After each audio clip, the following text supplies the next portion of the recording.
Hello there, amazing viewers and subscribers, and welcome to the latest episode of ranking every single season and series of Doctor Who from 1963 to 2023. And of course, for this video, we are jumping into 13th place. So before getting to the actual video, I'm just doing a very quick announcement. Now, this series that I've been doing since 2022 is now moving on to Sundays from next week, because I've got a brand new series starting on the Saturday instead, where I'm going to be looking back for once a month. This will be a monthly series. I'm going to be looking back at the history of Doctor Who. And the very first episode I'm going to start this whole new series on is, of course, the Perchery Era. So for the whole video, I'm going to be talking about everything from the Perchery Era, what I know about, from what I've seen through documentaries and stuff, and I'm going to be doing this through every single era of Doctor Who, but randomly. So episode 1 is going to be on the Perchery Era. Episode 2 is going to be in March, and I'm not going to say which Doctor that's going to be or which era that's going to be, because I haven't really made my mind up yet. So this is going to be a monthly project that's going to be based on one Saturday per month, where I'm just going to talk about a whole Doctor's era. And this is to celebrate the 60th anniversary of Doctor Who. So I'm really excited about doing this whole new series.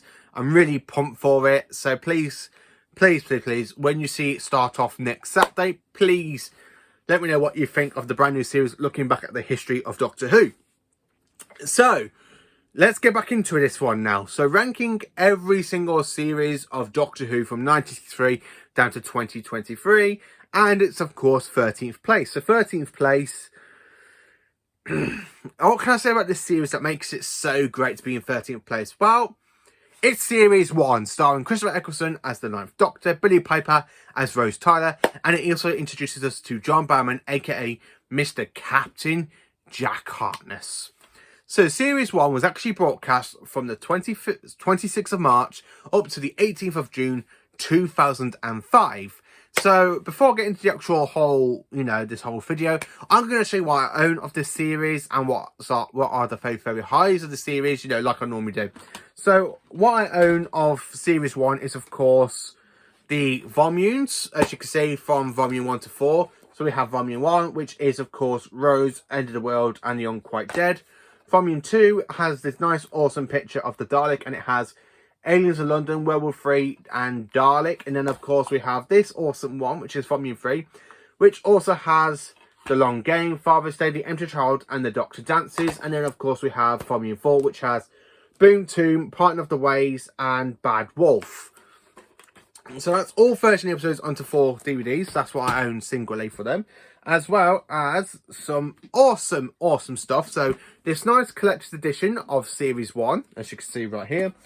I also own the skinnier version of Series 1 here.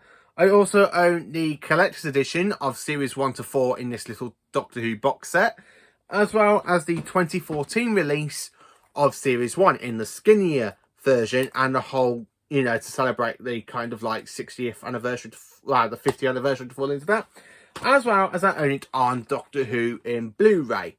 Unfortunately, I don't own the steelbook, so this is literally holding in till I can find the steelbook for a very cheap price. Series 1, what can I say about this whole series that makes it really stand out to me to put it into 13th place above everything else? Series 1, this is just a pure phenomenal series. I really prefer Billie Piper's character Rose with Eccleston more than I do with Tennant.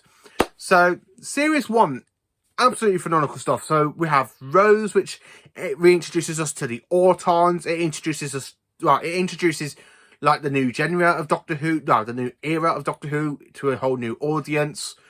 And the best way to start off is definitely with the Autons. This story feels like very much like a Pertwee story, with the return of the Autons and the nesting consciousness. But it's absolutely brilliant. End of the World, I absolutely love this episode. I really do like the Face of Bo's introduction in this story. I love Lady Cassandra. She is an absolutely interesting villain. Moisturise me. Oh, you're creaking. What? I'm dripping out. He goes, Dr. Seaver, everything dies, Rose. I really just love the End of the World It is just a pure amazing episode, and the way the Doctor breaks down about the destruction of Gallifrey. When you have classic Who fans watching this whole new era of Doctor Who, and they find out that Gallifrey is gone, it's burnt like the Earth. It's like, what? So yeah, it really kind of draws into that, and then we find out more later on in the series with the Time War and the war between the Time Lords and the Daleks, which really do draw out over the next couple of series. But this is the one where it's just pure amazing, because Christopher Eccleston plays the hurt, kind of wounded, he's just lost his own people Doctor really, really well. He plays it so well. It's just pure genius the way he plays it, and it's just perfect. Young Quite Dead. I have to admit, this is one of my favourite episodes. Certainly a Christmas one. I do class this as a Christmas episode, even though it was actually broadcast in April. I do class this as a Christmas episode because it is set right about Christmas time.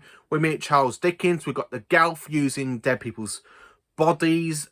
This is just a pure amazing story. I do love the Gelf, and it introduces us to Eve Miles playing Gwyneth before she goes and plays Gwen Cooper in the Doctor Who spin-off, aka Torchwood. Aliens from London and Werewolf 3. Just a brilliant 4-part, kind of an amazing 2-part story. Fantastic. I love the Savine. Sorry, I really love the Savine. The way they're inside the skin suits of these humans they've killed, and the only way that they can actually try and help themselves is by letting out broken wind. And of course, which does lead us to this line of the Doctor saying, "Do you mind not farting while I'm trying to save the world? Would you prefer silent but deadly?" I just absolutely love this 2-parter. The Savine are a brilliant, brilliant villain. I love the way how they come across in the Sarah Jane Adventures, but I want these villains back against the Doctor. I really want the family of the Savine just to come across the Doctor once more in possibly Shooty Gatwa. I just love the Savine. I really think they're a fantastic design. And yes, these were created by Russell T Davies. Dalek now. So Dalek introduces the whole new generation of Doctor Who after watching 5 episodes, and you get to meet the Doctor's deadliest enemy. And how do they perform this? Well, we get one single Dalek, so we kind of see how much damage one Dalek can do. 2, we kind of see the Doctor's kind of killing nature, where he wants to kill the Dalek and he's there with a gun pointing at, and the Dalek's there mutating into something else. Yeah, this is absolutely cracking episode. I do love Dalek. The Long Game. I don't really like The Long Game. I really think this is the weakest link of the episodes of Series 1. Yeah, okay, we do have the editor. We do have the Jaggerfest. The one he goes, "I call him Max." Okay. I really don't like Adam Mitchell. I really think Adam Mitchell, who joins the Doctor and Rose in this episode before the Doctor takes him back, because he does that thing with the head, and when you click his fingers, it opens up and shows his brain. I really don't care for Adam Mitchell. I think he is a bit of a prat, but that's what I'm saying. And I like the way how the Doctor just takes him back home and he goes, "But wait, you can't take me. I've got this." "What? Like this?" "Oi, stop it." What, like that? And I just love the way how that carries on and Rose interferes. Father's Day is a good episode to introduce us to a whole paradox sort of thing, where Rose goes and saves her dad, and it actually creates gaps in the ripples of time, which allows the Reapers to crash through. Sorry. The Reapers, I absolutely love them as a whole design. The Reapers are phenomenal and amazing. I love the Reapers. The way you just kind of see them, and the Doctor's there, and he goes, "Take me, I'm the oldest thing in here," and they actually just eat the Doctor, and Rose's dad has to go out, die, breaking the vase, and basically resetting all of time, and allowing the Doctor to come back after the Reapers were destroyed by the paradox. Now, talking about the best finale, well, I would say finale, but it's not really a finale. It's the best way to introduce us to John Barrowman, aka Captain Jack. It is The Empty Child and the Doctor Dances. Yes, gas mask zombies rolling around World War II, going around, "I am my mummy." I physically enjoy this 2-parter. It's creepy, it's epic, it's enviness. That's what I'm saying. It's just pure enviness. It's brilliant, and I'm jealous, because I would have loved to go and see this episode being filmed back in 2004. Because this episode, as I was talking to a few friends, this episode used to scare them. It terrified them. Me, on the other hand, I was never really affected by this episode. I really found it brilliant. I really love this 2-parter. It's just absolutely pure amazingness and brilliant.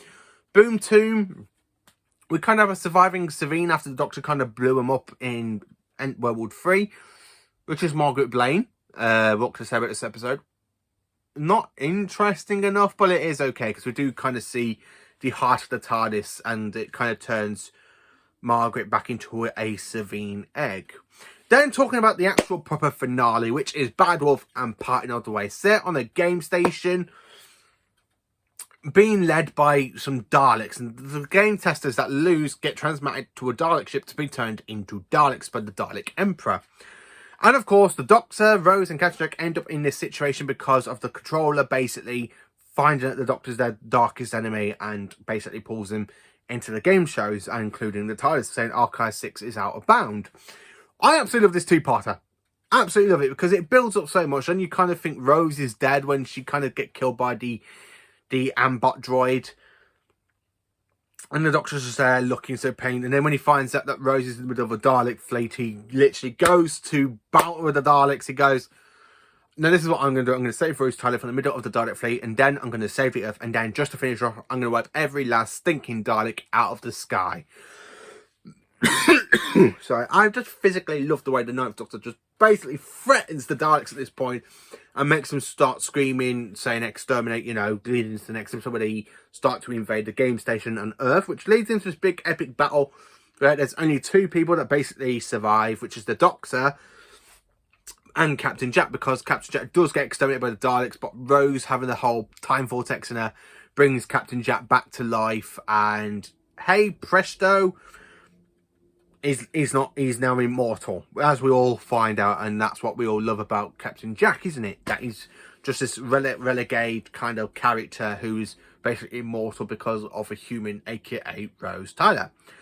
But because Rose has got the time vortex, the Doctor has to kiss her to get her out of her and into the Doctor. Now, if a Time Lord did that, look into the time vortex, it would become a god, a vengeful god, which is the words the 10th Doctor says in Utopia. But the Doctor, being the Doctor, still saves Rose, sacrificing his own life, and of course it leads him on to regeneration into Doctor number 10. So that's a little bit of a sum up from each episode. Series 1 for me, this series is just a 10 out of 10. Everything from this place all the way upwards is just 10 out of 10, pure 10 out of 10. I really do enjoy this series. Series 1 for me, it's the third best series in Modern Who. You're going to find out what the other two are in the next couple of episodes of this, in 12th and 11th place, because in 10th place we go back into Classic Who territory, because Classic Who, I just absolutely adore Classic Who more than the Modern Who, and I'm sorry to say that to anybody, but I just prefer Classic Who more than the modern era of the show. And I'm sorry to say that if that upsets anybody, but that's just me. I just don't know what it is. I prefer Classic Who more than general stuff that goes on in the modern era. But Eccleston, for me, he is a great Doctor. If I was going to put him in a like how I'm going to rank his Doctor, he's definitely in 10th place. Definitely in the top 10. He's definitely in 10th place, because I just really do enjoy this war-battered incarnation of the Doctor, who was lost so much during the Time War, and he just wants to go around, going back to the way he was back in the classic series between the 2nd and up to the 7th Doctor, where he's just travelling around the universe, having fun, picking up humans. But yeah, this series is absolutely brilliant for the dark stuff. It really works out so well. Series 1 for me is definitely a 10 out of 10. So, how do you rank this series? What do you think of Series 1? Is it one of your favourites? Is it one of your least favourites? Let me know in the comments. Please do like, subscribe, share, and join me for more awesome Doctor Who content. Have a cracking day, you amazing viewers and subscribers.